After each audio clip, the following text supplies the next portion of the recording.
আমির খসরুর ইফতার পার্টির মেজবানি গোস্ত রান্না করার বেস্ট বাবুর্চি ফারুক ভাইয়ের ভিডিও। Let's go. শতাধিক বড় হাঁড়িতে রান্না হচ্ছে ৪০ মণ ওজনের গরু ও খাসির মাংস। দক্ষ বাবুর্চির হাতের চোয়ায় রান্না হচ্ছে মেজবানির মাংস, যা দিয়ে ইফতার করবেন ১০ থেকে ১২ হাজার মানুষ। মেজবানির এমন এলাহি কর্মযজ্ঞ হরহামেশাই হয়ে থাকে বন্দরনগরী চট্টগ্রামে। তবে এবারের আয়োজন একটু ভিন্ন। অর্থ ও পরিকল্পনা মন্ত্রী হয়েছেন চট্টগ্রামের সন্তান আমির খসরু মাহমুদ চৌধুরী। তার সম্মানে এই আয়োজন স্থানীয়দের। চট্টগ্রাম নগরীর বন্দর স্টেডিয়ামে শুক্রবার হয় এই আয়োজন। ২ দিন ধরে চলছে বিশাল কর্মযজ্ঞ। চট্টগ্রামের ইতিহাস ঐতিহ্যের সঙ্গে ওতপ্রোতভাবে মিশে আছে মেজবানি সংস্কৃতি। নবম শতকের দিকে আরবের বণিকদের সাথে চট্টগ্রামের মুসলিম ব্যবসায়ীদের সম্পর্ক গড়ে ওঠে। মূলত তখন থেকে এই মেজবানের প্রচলন। এরপর থেকে চট্টগ্রামে যে কোনো অনুষ্ঠানে ধনাঢ্য সহ সর্বস্তরের মানুষ এই মেজবানের আয়োজন করে থাকেন। আমি আর ম্যাগি, স্বাদ ও ভালোবাসার দারুণ জুটি ফ্রম নেসলে। নবম শতকের দিকে আরবের বণিকদের সাথে চট্টগ্রামের মুসলিম ব্যবসায়ীদের সম্পর্ক গড়ে ওঠে।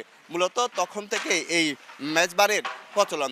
এরপর থেকে চট্টগ্রামে যে কোনো অনুষ্ঠানে মেজবানের আয়োজন করে থাকে ধনাঢ্য ব্যবসায়ী সহ সর্বস্তরের মানুষ। একজন হেড বাবুর্চির নেতৃত্বে ৩০ থেকে ৩৫ জনের একটি দল রান্না করছে। বাবুর্চির হাতের জাদুতে নানা মশলায় তৈরি হচ্ছে গরু খাসির মাংস। আগের চেয়ে অনেক পুরনো থেকে এটা মেজবানি একটা ঐতিহ্য চট্টগ্রামের। ওইটাই সবচেয়ে মজার জিনিস, সবচেয়ে আনন্দের জিনিস এবং স্বাদের জিনিস। আর বাকিটা হচ্ছে যে আল্লাহ তাআলার উপরে নেয়ামত। এই যে কষ্ট করতেছি কালকে সন্ধ্যার থেকে আসে, যে মানুষ খাই না যে ভালো হয়েছে, এইটাই আনন্দ। এমনি আদা, রসুন, জিরা, পোস্তা, বাদাম আর ওই পার্সোনাল হয়েছে দেখি রাঁধুনি মিড়ে জিরা। আর এটা মেজানা তো সরিষার তেল তো এটা থাকবেই। হাজারো মানুষের টেবিলে সাদা ভাতের সাথে গরম ধোয়া ওঠা গরুর মাংস আর নলির ঝোল।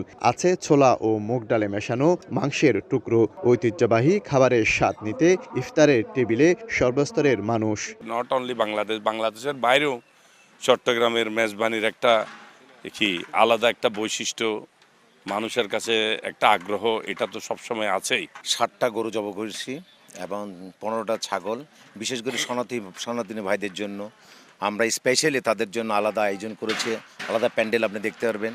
ওনারা যে আমাদের এবার নির্বাচনে আমাদের সাথে যে সম্পৃক্ত ওনাদের অবস্থান, সেটাকে আরও সুদূরে করার জন্য আমরা ওনাদের সাথে সম্পৃক্তির বন্ধনটা বাড়ানোর জন্য আমরা আজকে স্পেশালি তাদের জন্য একটা